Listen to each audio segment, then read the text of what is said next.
I'm Kirby Allison, and I consider myself immensely privileged to have traveled extensively while exploring the world of quality, craftsmanship, and tradition.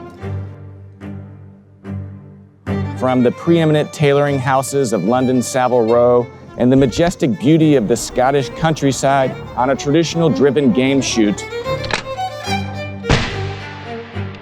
all the way to the rich tobacco fields and cigar factories of Cuba's finest cigar producers. Today, this journey of discovery continues as I set out on a 2-week grand tour to explore the world of quality, craftsmanship, and tradition here in Italy. Italy is, of course, a country steeped in history, from the Roman Empire of ancient times through the Renaissance of the 15th and 16th centuries to the modern state that it is today. Its magnificent cities always manage to combine a deep respect for the past with a keen outlook towards the future. But more than anything else, Italy is about the Italian people, always stylish and well-dressed, friendly and forthcoming.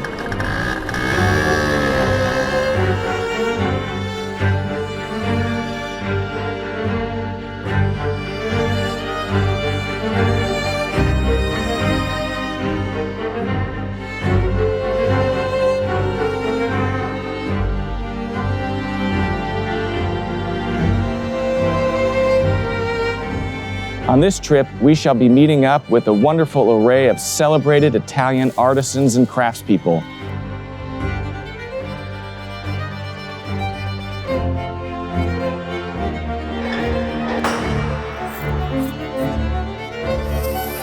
From bespoke tailors and shoemakers to a single vineyard winemaker, and even bespoke pen makers.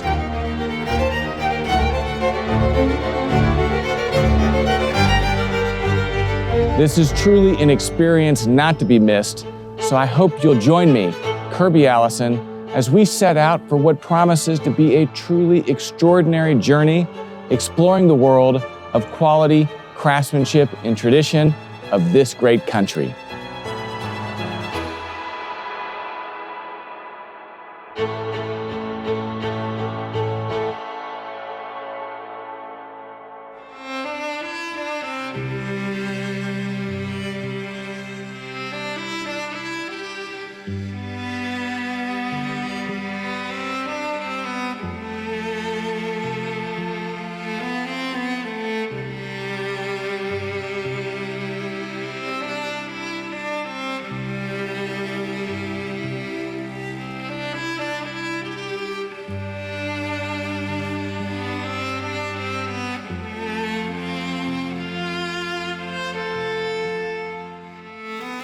Hi, I'm Kirby Allison, and I'm here in Florence, just underneath the Piazzale Michelangelo, across from the historic city center of Florence, and above Via Niccolò, which is where Stefano Bemer's flagship store here in Florence is located. My good friend Tommaso Melani has invited me for a private tour of their workshop, and I couldn't be any more excited to experience the quality, the craftsmanship, and tradition of this iconic shoemaking firm here in Florence.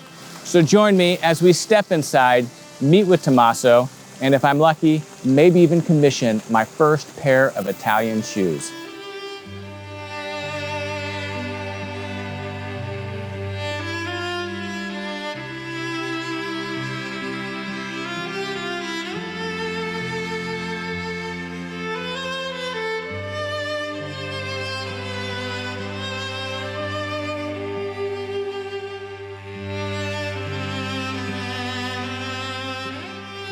Tommaso. Welcome. Nice to see you again. And of course, thank you for this morning, for the tour and for breakfast. And what an honor to finally be here at Stefano Bemer. What an honor to finally show you. Yeah. Well, I mean, it's, I guess, as I expected, with bespoke front and center. I have to say, I didn't imagine that it would be right when I walked in, but I guess it is fitting given Stefano Bemer's, origins. Oh, that's the core of everything. Let me show you what we're doing. Yeah.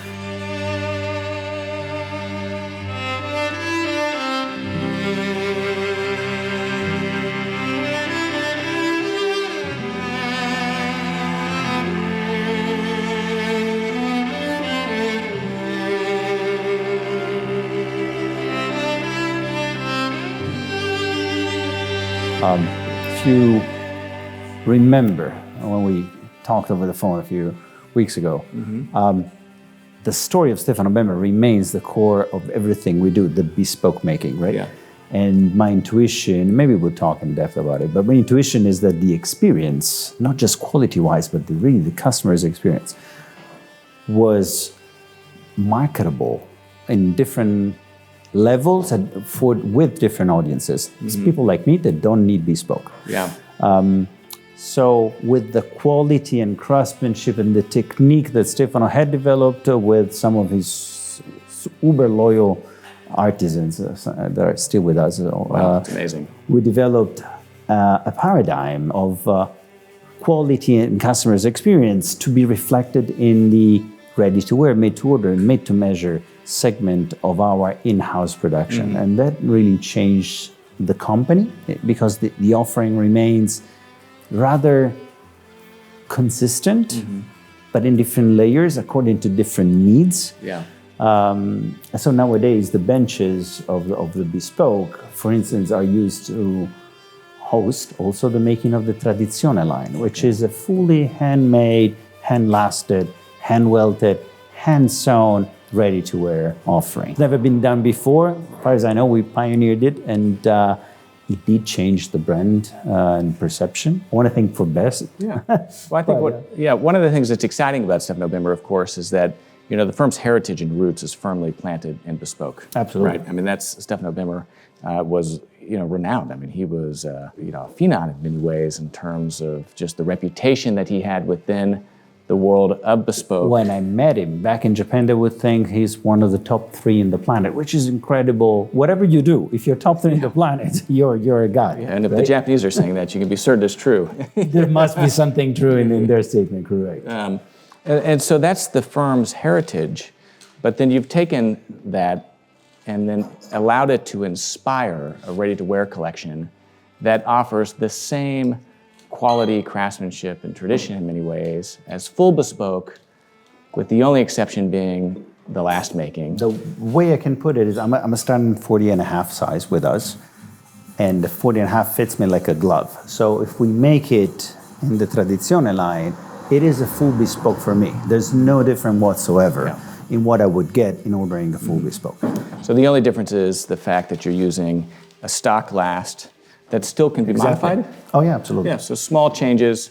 Whatever it is that you need is within the parameters of tweaking just a little bit the last and just a little bit of the pattern. For us, is a made to measure. Then if you have unsavable food, yet you need bespoke, then we go bespoke. It's not that I don't want to sell bespoke, but the overheads and the upcharges of a bespoke are not strictly needed to achieve the quality that you expect from a pair of bespoke shoes. Well, if you're someone that really appreciates the nuanced details of bespoke shoemaking, right, those elements of quality and craft, traditionally you would only be able to find that in a full bespoke product because the only other alternative was a really high-end factory-made Goodyear welted shoe. Exactly. And so what I'm hearing is that with the Tradizione line, you have all of the handwork that you would find in full bespoke, except the additional and significant amount of work that goes in to the last making and then the multiple fittings that it necessitates. Exactly. We do have to work within certain parameters, right? So that is the last. We can tweak it here and there, but we cannot change the length. And it needs to be, because every last has its own patterns. So it needs to be within the realm of what we have prepared for the last. Yeah. But if that is the case and you like the style and you like the fit and we can tweak it just enough, you get a pair of bespoke shoes in a fraction of the time and at a fraction of the price. Yeah, that's amazing. And to see it all being done here, right in the workshop is, really incredible. It's got, I imagine, to be an incredible place to come into. And I would also think that, customers in Florence, when they have an opportunity to come visit Stefano Bemer, it makes an impression, right? You walk in and you have the, normally there's even more of them, like sitting on the benches and really working. You can actually see the names on the last or the commissions by the bench. So you know that this is for someone that started this commission weeks ago. And it's kind of cool to see that it's flowing, happening. Yeah, something made for you by someone. Exactly. And beautifully made. I mean, I'm looking at these styles right here. I mean, one of the other characteristics of course, of Stefano Bemer is that it does have, in many ways, what is a distinct aesthetic. But talk to me a little bit about the origin of the Stefano Bemer aesthetic and help me understand it, because, from what I understand is that this is very much a product of Florence.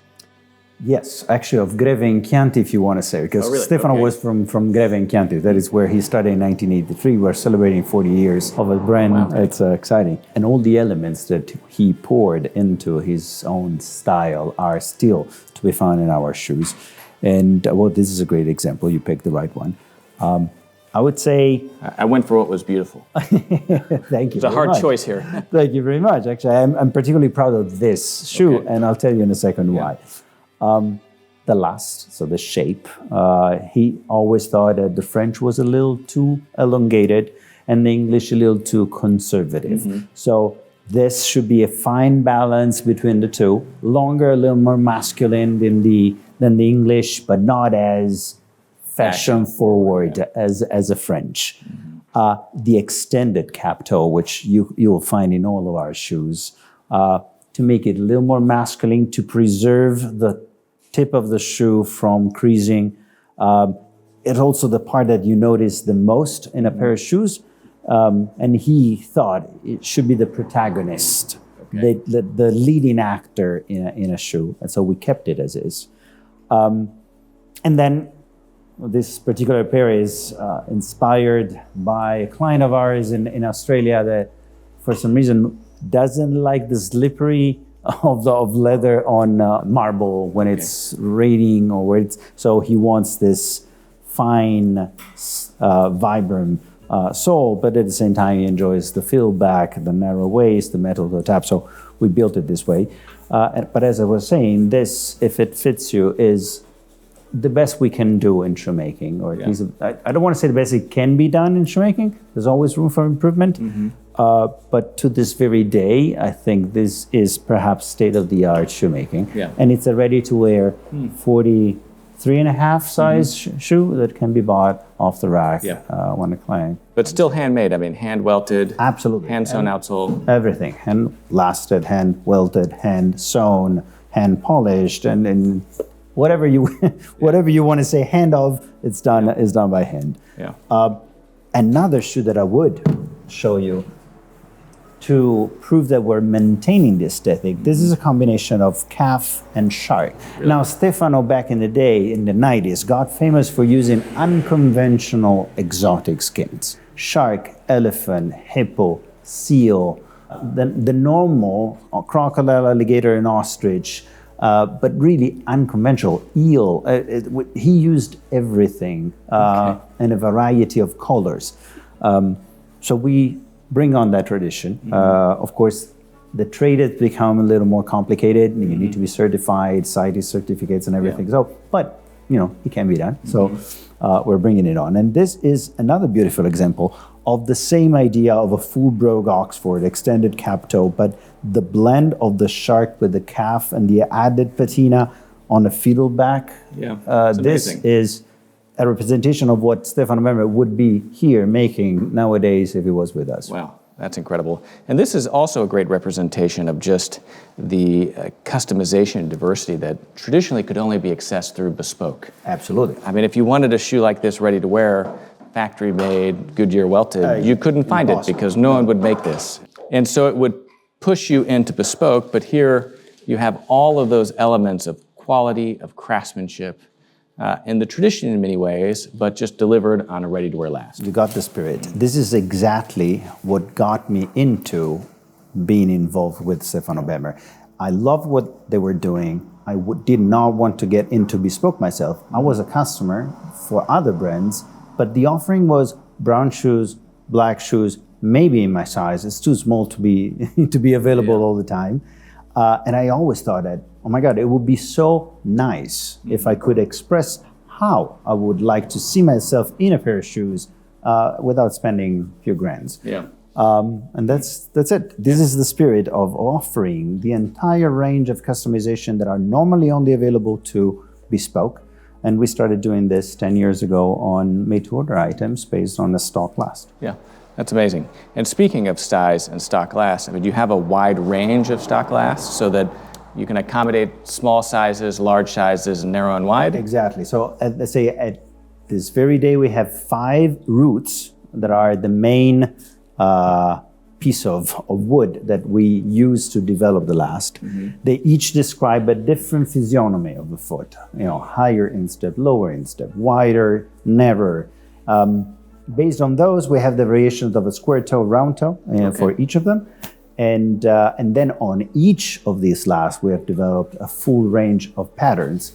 So now we're able indeed to mix and match everything: last, leather, pattern, color, rubber, no rubber, fiddleback, no fiddleback, and make a one-of-a-kind for the client without disrupting production, because everything is in-house and every artisan is making one pair at a time. That's amazing. I mean, the Tradizione, being made here, right here alongside a true bespoke. It is a true bespoke, by all means. The one difference is I already have the pattern, I already have the last, but that's it. Amazing. Talk to me also about the thickness of the outsole, because again, being from Florence with the cobblestone streets, I mean, a West End shoe with a tiny thin sole, really wouldn't work. It wouldn't survive a month in Florence. And so going back to how this is a product of the environment, I mean, am I right in that the outsole is a little bit thicker? 2 reasons. One, yes, durability. Second reason is we have a very special relationship with the biocompatible organic tannery in the northern part of Italy, Bespoke. Okay. They make incredible calf skins for soles. The thickness that we together in a relationship has been 38 years. So Stefano studied predates your involvement. Absolutely. And I picked it up. Eugenia, which is the granddaughter of the founder, is still involved in the business. Her son is still involved. So it's a family-run business. And we developed over all this time one specific quality and thickness that describes the flexibility, the durability, and everything that we need to put in our bespoke making, and now even in the ready-to-wear. So the overall is 8 millimeters, give or take. It's a combination of the welt, the sole, and it gets there. You need to break in, obviously. I don't know how, if you ever had the pain of breaking into a pair of bespoke shoes, but once you do, it's nothing like it. Yeah.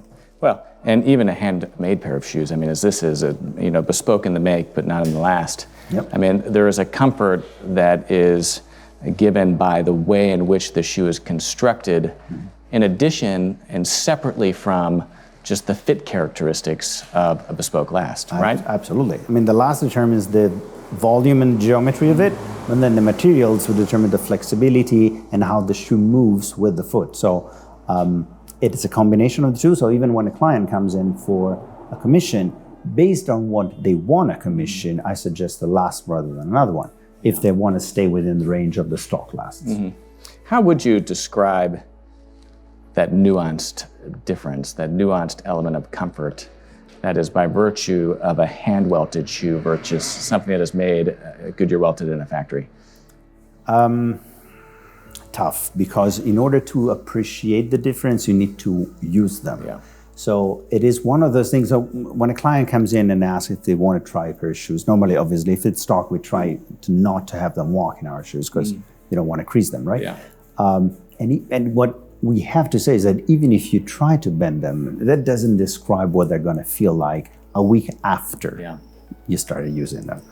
A Goodyear welt probably feels better right away. The flexibility is there. It's not as tight as a shoe. That's why it's probably easier also to sell it off the rack. But most of the clients that come to us are not first timers. Yeah.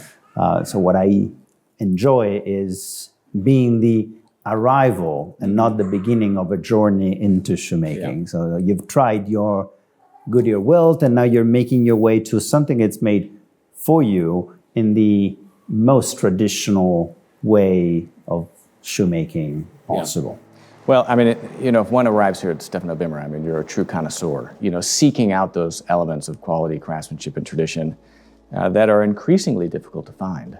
And it's amazing to see the work that you're doing, not just at a bespoke level, but then offering those elements of quality and of craft and something that, slightly more accessible and doesn't require quite the time commitment of traditional bespoke.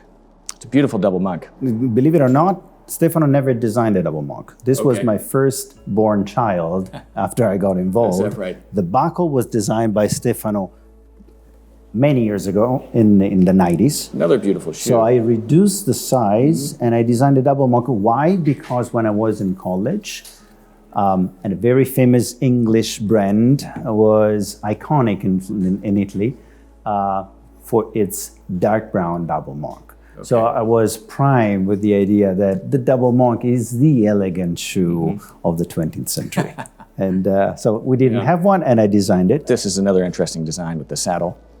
Well, you don't invent anything in shoemaking, right? So there are variations of patterns. One thing that Stefano has frequently done is to break the pattern in two halves so he could use different materials. Okay. So we have our whole cut single monk with an added... Wow, look at that. So seamless whole cut. Belt, in which case it's made of shark.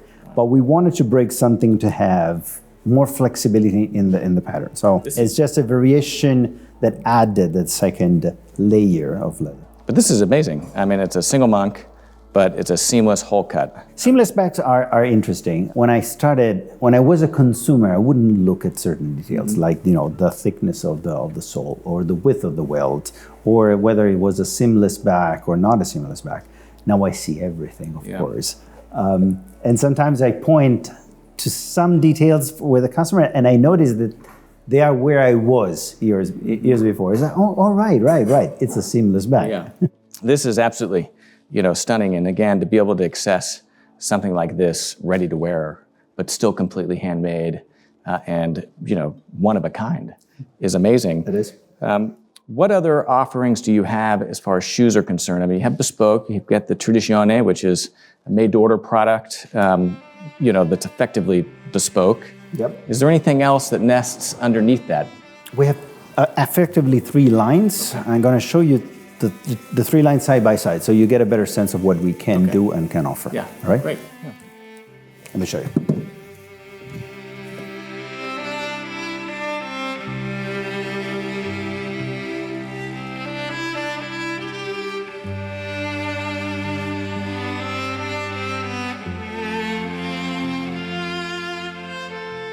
So let me show you here what we do and how we do it. Okay.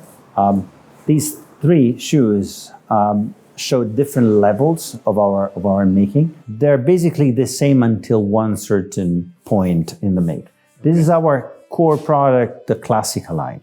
Okay. Hand-lasted, hand-welted, and the sole is sewn onto the welt by machine with this traditional doer machine that there's very few of them left on the market. We're very jealous of all the ones we have.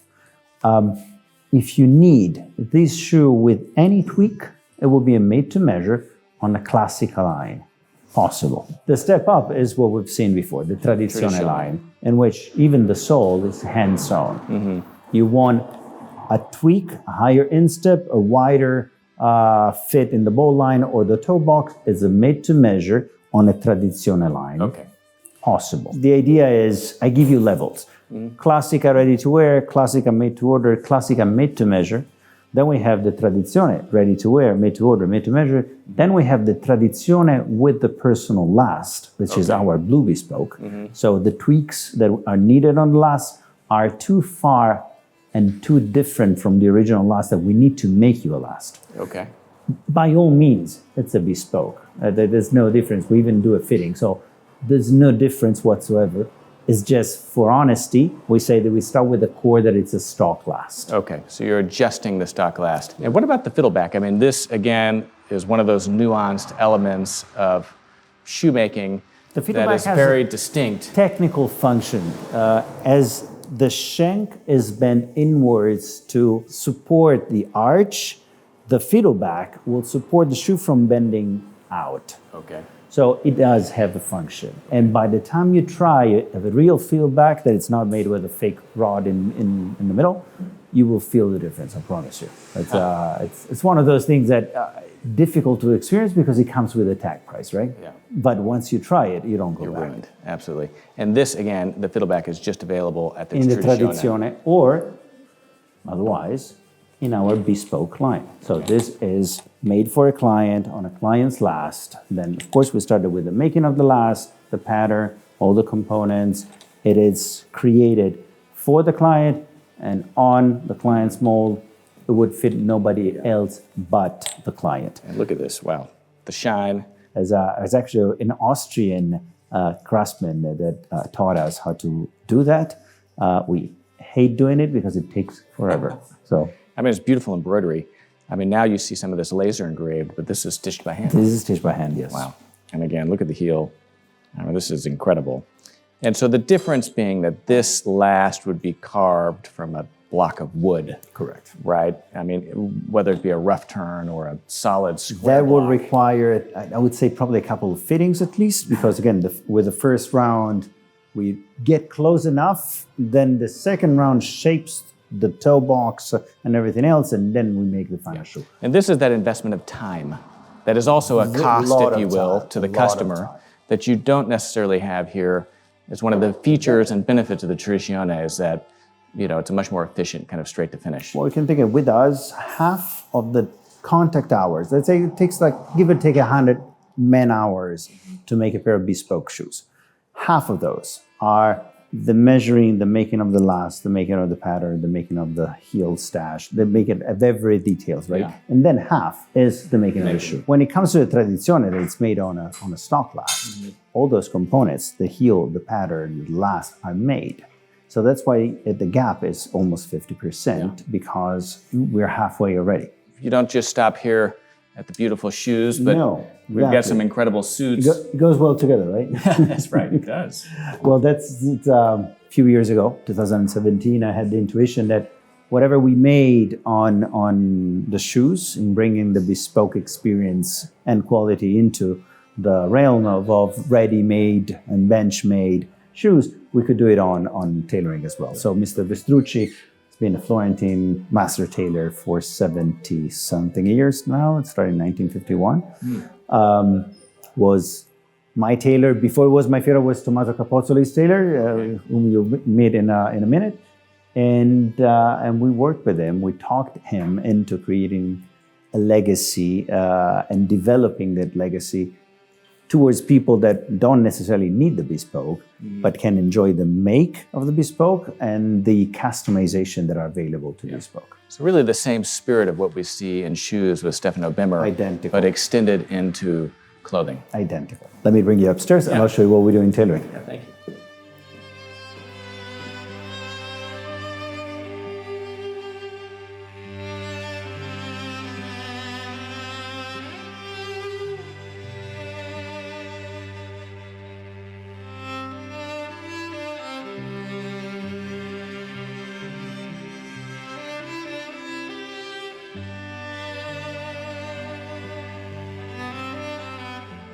Let me introduce you to Mr. Capozzoli, Tommaso, another Tommaso in our company. Tommaso. Tommaso Nice to meet you too. Hi. is the reason why we decided to develop into the tailoring. Okay. First of all, it's been long time customers of Mr. Vestrucci, but I always appreciated his aesthetic. And I always thought that Florence is well represented in the effortless way he pulls it together, Okay. which in a way is the essence of Florence, which is harmony and balance. There are no highlights, right, in Florence. Everything is harmoniously coming together. And I want to say, as opposed to Neapolitans that take casual a little too far out, in my opinion. Very casual. And Milanese that are very formal and closed up, still in my opinion. Florence sits in the middle, food-wise, accent-wise, language-wise, and style-wise. Okay. And Tommaso does it very well, and I've always admired his style. Yeah. Therefore, he brought me to the tailor. Yeah. First time Mr. Vestrucci saw me, I was wearing a Neapolitan jacket, and he said, "What the heck are you wearing?" I was very proud of the jacket, by the way. But again, it's a learning curve, and I see things in tailoring that I didn't see as a consumer before. And now I'm very keen on some of them, and I'll show you how we did it. Yep. So stylistically, it's still slightly casual. I wouldn't define it casual. I would say laid back. Laid back. Okay. It's laid back. It isn't trying hard to be elegant. Okay. It just is. It is it. It is what it is. Yeah. And I want to say that now that I live it, I hardly feel comfortable in other nuances of tailoring. Okay. Because it really feels like a second skin. Yeah. Not just in the way it fits, but in the way it represents me.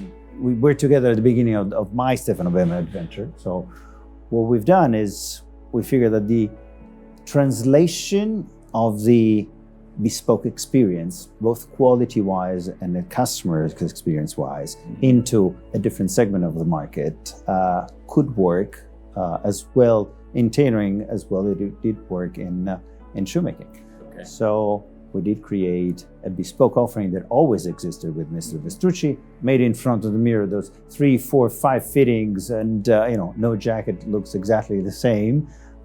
We turned it into a system of his shoulder, his armhole, his aesthetic, developed patterns, sizing, and now we have the full canvas, bespoke, basted 4 fittings offering. Then we have the made-to-measure offering, basted fitting, non-fitting.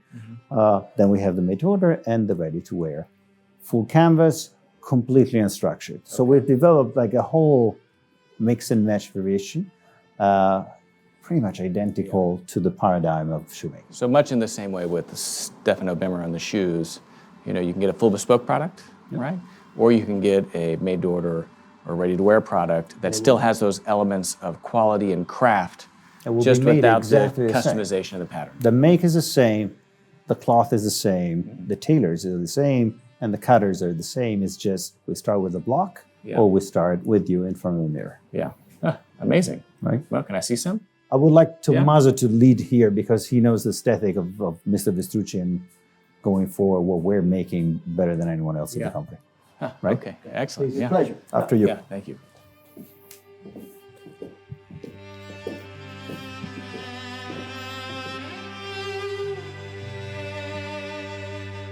So, Kirby, as I was saying, the idea was to turn the experience into a different layer of the market, right? I've always been in love with the idea of tailoring. The overheads of bespoke were definitely out of my league at the time. Or as a customer, the cost of bespoke. Exactly. And as I did for shoes, I would have loved to express the way I saw myself back in the day when I started being interested in jacketing, even more so nowadays. Yeah. But I'm not literally a bespoke guy. I'm a rather simple size 46, maybe a little stronger shoulders, but that's it, short. Yeah.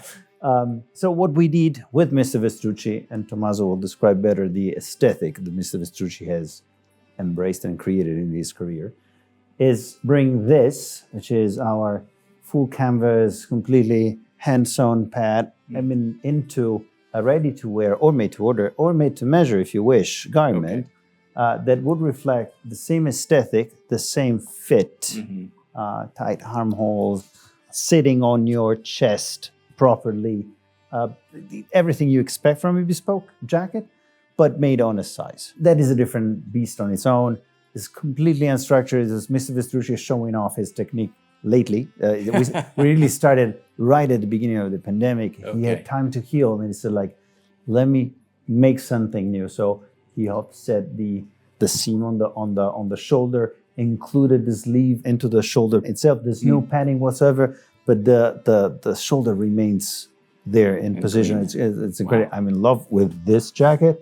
That jacket, I'm now desperately in love. So just like with Stefano Bemer, all of the elements of the way that the garment is made, constructed, is the same in the off-the-rack or the made-to-measure product as it is in full bespoke. Absolutely. The only thing different is that fitting and the patterns. To the point that if you want this level of fitting, basket fitting, or maybe not this is like a rough first fitting even for a bespoke.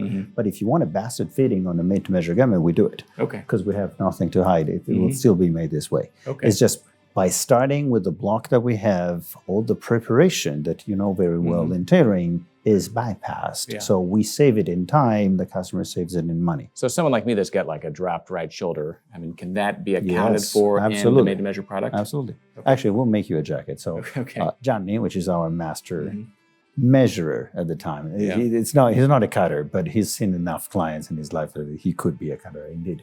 Actually, sometimes he thinks he knows better than the cutter. But Gianni will account for your shoulder, for everything, your posture. Like, he's very analytic about it. And I want to say, also in tailoring, it is true that you can always fix it and tweak it, right? But the uncertainty of the outcome when you start without a pattern, as opposed to what we know, where we know we're going to land with an existing pattern, considering where our clients are and how many times that we're able to see them around the planet, it does change our entire philosophy and policy in tailoring, because again, with one fitting and maybe one little tweak once we deliver it, we're done on a garment that is basically bespoke. That's amazing. And so what are the elements of Verstucci, where I guess this originated, and Florence do we find in these garments, like, from a pattern or aesthetical perspective? Let me point a few the main features that I love since the beginning as a customer, a client of Vespucci. First of all, the extended shoulders that you can easily see here on this ready-to-wear jacket. The very high armhole, making the jacket since the beginning very comfortable, allowing you to move properly your hands, driving your car as well. There is some drape in the front and the back, and this gives you more comfort as well. That in the time you can see this drape like you can have here. That it's like as was already mentioned, like a second skin. Another one that I love since the beginning is the diagonal dart. It's one of the main features of the Florentine jackets. Let's say aesthetically, you can see that you don't have any break on, especially on checked fabric and material. And then it's a pretty challenging step of the making, because usually, let's say the front stitching can be like a shortcut to make your jacket close to the silhouette. To using this, you need skills in terms of ironing and cutting and whatever. So aesthetically is pretty unique piece. This was an English tradition. So English tailoring initially had the same Diagonal dart and no front seam. Then it was adapted by military because it was faster to just make the silhouette look better, and then adopted everywhere but in Florence. Okay. So Florence is the only one place left where we maintain the aesthetic. I want to say we show off just because it's more complicated. We like doing it. We can do the dart on double breast. We do, for instance.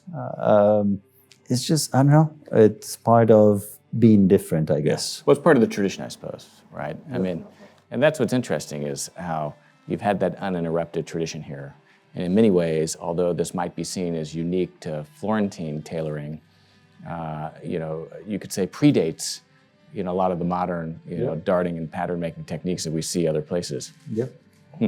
It's a beautiful product, and it's casual without being, frumpy. It's not excessively wrinkled. We don't see a ton of wrinkling at the shoulder. I can see what you're saying in that it has a effortlessness to it. And after all the walking and eating we've done today, you can see that the effortless look, it is authentic. Like we haven't, gosh, I haven't pressed this jacket in days.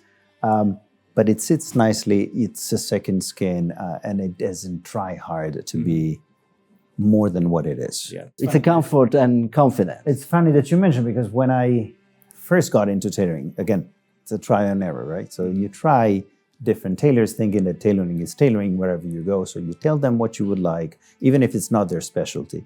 You try to get your aesthetic from someone that perhaps is using different DNA in his creations. And I realized that, first of all, you ask a morning suit to an English tailor because they've made thousands of them. You don't come to Florence to have a morning suit made. So if you want something that looks like that, this is the aesthetic that we wanted to achieve. I wouldn't say it's beautiful, it's natural. And that's what I like the most. Well, there's a subtle elegance, right? That's not striking, but it exists in its subtlety. Like he owns it. Yeah. And that to me is everything. Yeah. Well, now there's a moment where I want to measure you. Okay. We'll be making you something so that you become our Dallas ambassador, probably. Wow, thank you. Or if you like it, though. Yeah, I'm sure. With a caveat, Okay. it's my choice. Okay. I'll surprise you with something. I'll meet you in New York for the final tweaks, but you don't know what I'm thinking of. Is that okay?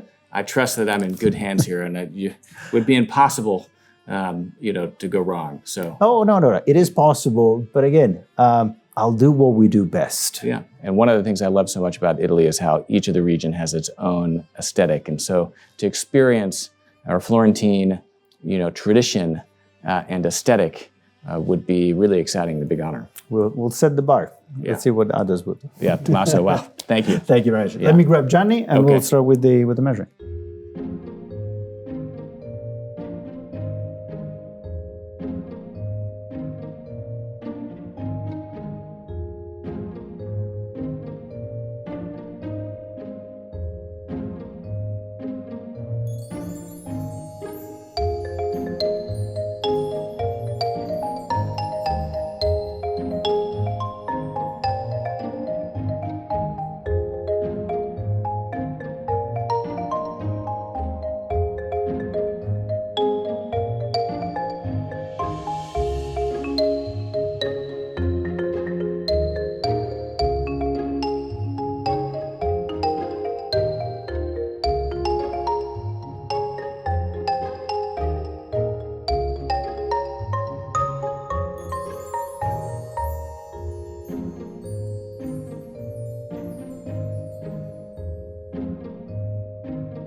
Wow, well that was incredible. What a start to this trip in Italy. Of course, the walking tour of Florence with Tommaso, breakfast, cappuccino, and then finally the opportunity to visit Stefano Bemer and to have my first commission here in Italy. I couldn't be any more excited.